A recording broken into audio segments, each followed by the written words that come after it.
Praise the lord. ఈరోజు దేవుని యొక్క వాగ్దానం, ప్రభువు రాక సమీపించుచున్నది గనుక మీరును ఓపిక కలిగి ఉండుడి, మీ హృదయములను స్థిరపరచుకునుడి.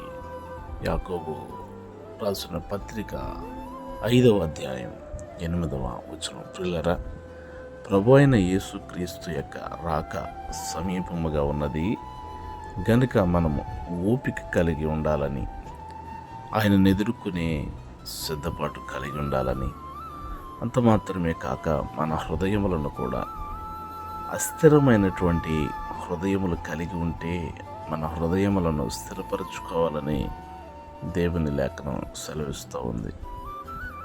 ప్రభు అయిన యేసుక్రీస్తు త్వరగా వచ్చుచున్నాడని, ప్రతివాని క్రియల చొప్పున జీతమిస్తారని లేఖనము సెలవిస్తుంది.